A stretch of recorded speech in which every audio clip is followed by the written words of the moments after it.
Assalamualaikum warahmatullahi wabarakatuh. Kembali lagi dengan kami di kelompok MS.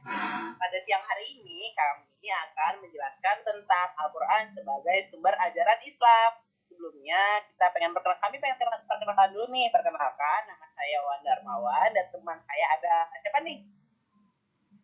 Saya Vidi Dwaina Meliani. Saya Bahjati Nafsia. Nah, jadi kami dari kelompok berapa ya? Kelompok berapa deh pokoknya kalian nanti ketika sendiri beranggotakan Wawan Darmawan, Vidi Meliani dan Bahjatin. Oke, pada hari ini kita akan membahas tentang Al-Quran sebagai sumber ajaran Islam. Dalam materi kali ini kita memiliki 6 subbab. Bab yang pertama adalah Al-Quran sebagai sumber ajaran Islam yang pertama. Bab yang kedua adalah pokok kandungan dalam Al-Quran. Bab yang ketiga adalah keutamaan Al-Quran. Bab yang keempat adalah Al-Quran mengandung 3 komponen dasar hukum. Yang kelima adalah fungsi Al-Quran. Yang keenam adalah pendekatan memahami Al-Quran. Oke, baik. Bab pertama dan kedua akan dijelaskan oleh Wawan sendiri. Sebenarnya emang nggak boleh ya, harus cuma ide dulu nih. Baik, untuk bab pertama adalah Al-Quran. Sebentar, barangkali di sini ada suara. Maaf banget ya teman-teman kalau ada suara-suara jelas. Bab pertama adalah Al-Quran sebagai sumber ajaran Islam yang pertama. Secara etimologi, Al-Quran berasal dari kata qoro'a, yaqra'u, qira'ata, atau Qur'anan, yang berarti mengumpulkan al-jamu dan menghimpun, atau al-abomu. Al-Quran adalah kalam Allah Ta'ala yang diturunkan pada Rasul dan penutup Rasulnya, yaitu Nabi Muhammad SAW. Dan bersandawan, ini lagi presentasi. Maaf ya teman-teman, jangan terlalu kaku aja.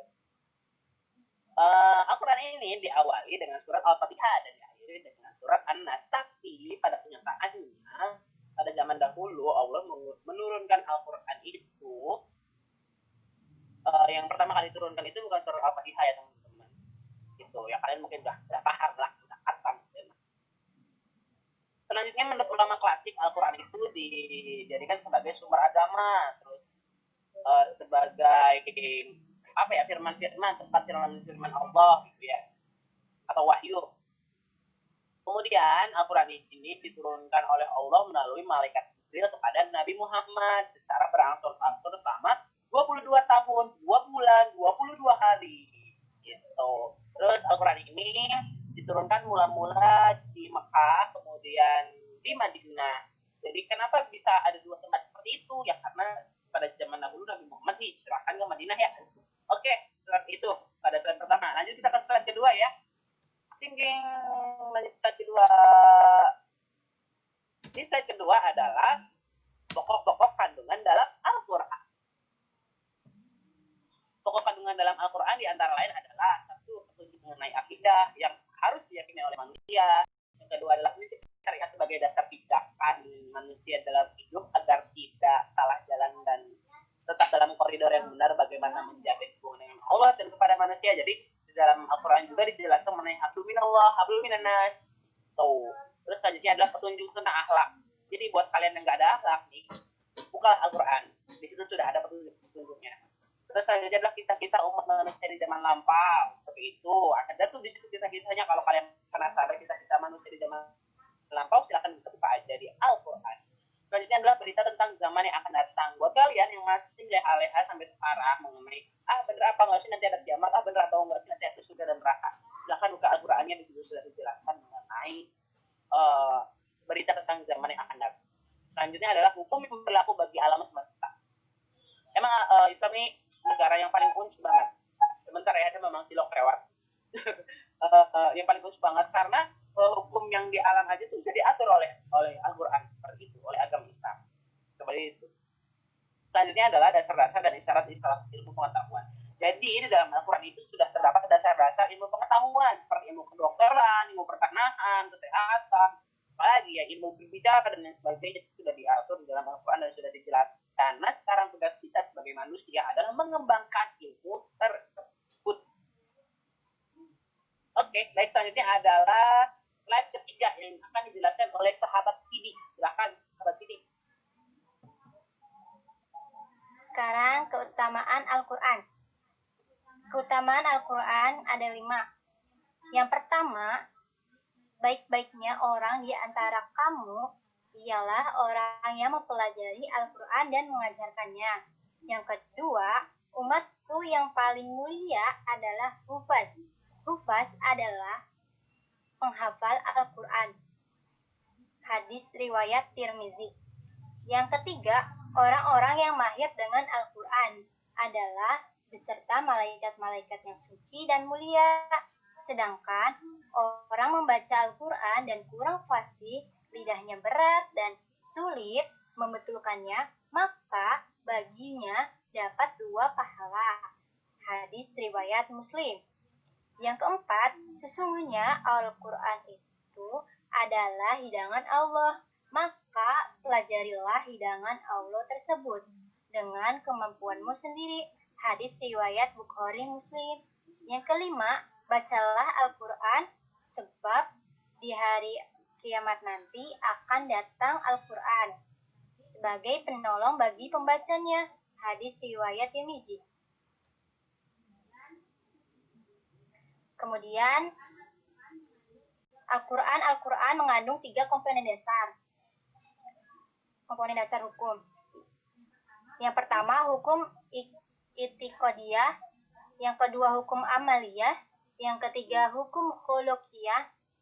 Yang pertama yaitu hukum i'tiqadiyah, yaitu hukum yang mengatur hubungan rohaniah manusia dengan Allah Subhanahu wa taala dan hal-hal yang berkaitan dengan akidah atau keislaman.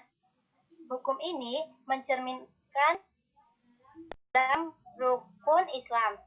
Ilmu yang mempelajari disebut ilmu tauhid atau ilmu usuluddin atau ilmu kalam.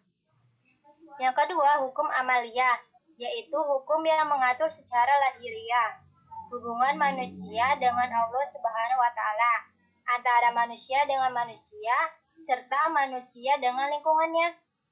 Hukum ini tercermin dalam rukun Islam dan disebut hukum syariat. Adapun ilmu yang mempelajarinya disebut ilmu fikih. Yang ketiga, hukum khuluqiyah, yaitu hukum yang berkaitan dengan perilaku normal manusia dalam kehidupan, baik sebagai makhluk individu atau makhluk sosial. Hukum ini tercermin dalam konsep ihsan. Adapun ilmu yang mempelajarinya yang disebut ilmu akhlak atau tasawuf. Selanjutnya akan dijelaskan oleh saudara Bahzati Nafisa. Kepadanya dipersilahkan.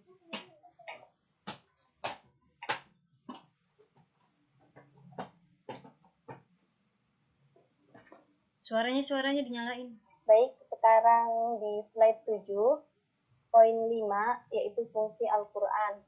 Fungsi Al-Quran itu ada banyak sebenarnya, terus yang akan saya sebutkan hanya beberapa, yaitu 1, Al-Huda, sebagai petunjuk, yaitu petunjuk bagi orang-orang yang bertakwa, petunjuk bagi orang-orang beriman. Yang kedua, Asy-Syifa, sebagai obat penyakit-penyakit yang ada dalam dada. Yang ketiga, Al-Furqan, pembeda, yaitu untuk membedakan dan bahkan memisahkan antara yang hak dan yang batil. Yang keempat ada Al-Mau'izah, yaitu nasihat. Dalam Al-Quran dikatakan bahwa ia berfungsi sebagai nasihat bagi orang-orang yang bertakwa. Yang kelima ada sebagai pemberi kabar gembira, yang keenam ada sebagai peringatan, yang ketujuh sebagai pelajaran.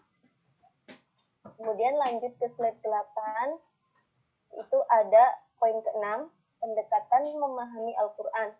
Dalam upaya menggali dan memahami maksud dari ayat-ayat Al-Quran, terdapat 2 term atau istilah, yakni tafsir dan takwil. Imam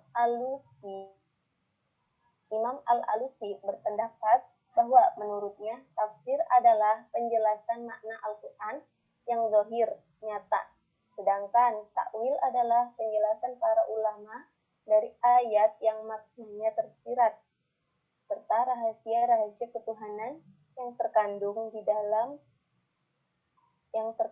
mendalam, yaitu berupa pengertian-pengertian tersirat. Kemudian yang diistinbatkan diproses dari ayat-ayat Al-Quran yang memerlukan perenungan, pemikiran, serta merupakan sarana membuka tabir. Apabila mendapati ayat-ayat yang mempunyai kemungkinan pengertian, para mufasir menentukan pengertian yang lebih kuat, lebih jelas, dan gamblang. Namun, hal tersebut sifatnya tidak pasti. Sebab kalau makna atau arti tersebut dipastikan, berarti mufasir tersebut telah menguasai Al-Quran. Sedangkan hal tersebut tidak dibenarkan sebagaimana dijelaskan dalam Al-Quran surat Ali Imran ayat 7. Kemudian lanjut ke slide 9. Secara garis besar, istilah antara tafsir dan takwil tidak terdapat perbedaan yang mendasar. Kedua-duanya mempunyai semangat untuk menggali, mengkaji, dan memahami maksud dari ayat-ayat Al-Quran guna dijadikan sebagai pedoman dan rujukan umat Islam tatkala mengalami beberapa macam persoalan dalam kehidupan dunia.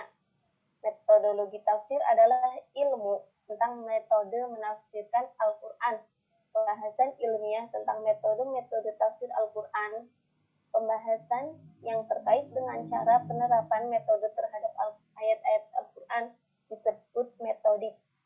Sedangkan cara menyajikan atau memformulasikan tafsir tersebut dinamakan teknik atau seni penafsiran. Metode penafsiran Al-Quran secara garis besar di dalam 4 macam metode. Namun, hal tersebut tergantung pada sudut pandang tertentu. 1. Metode penafsiran ditinjau dari penafsirannya.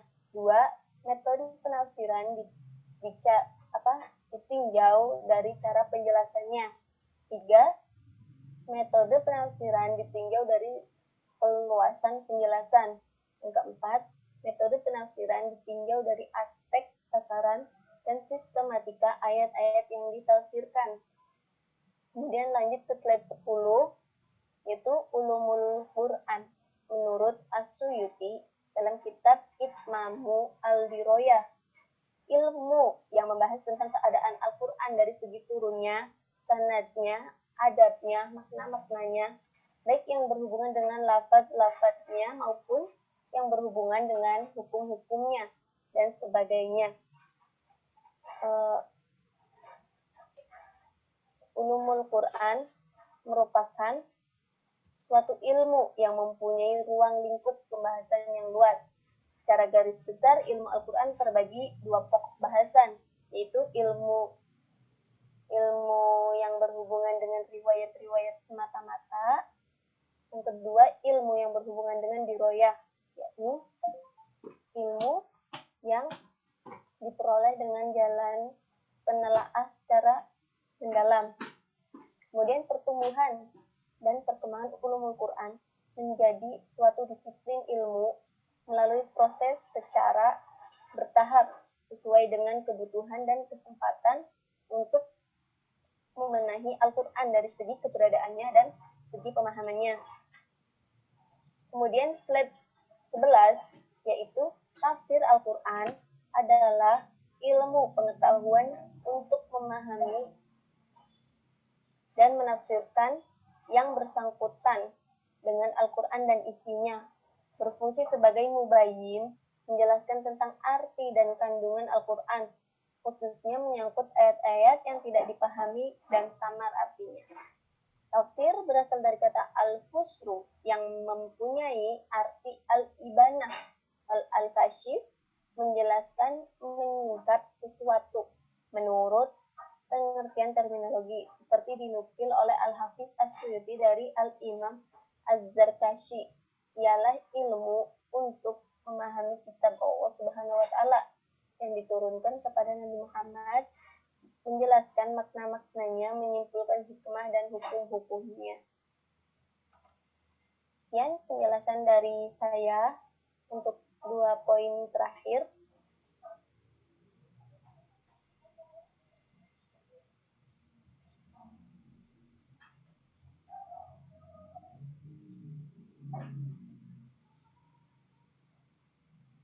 Baik, mungkin sekian saja presentasi dari kami. Kurangnya mohon maaf.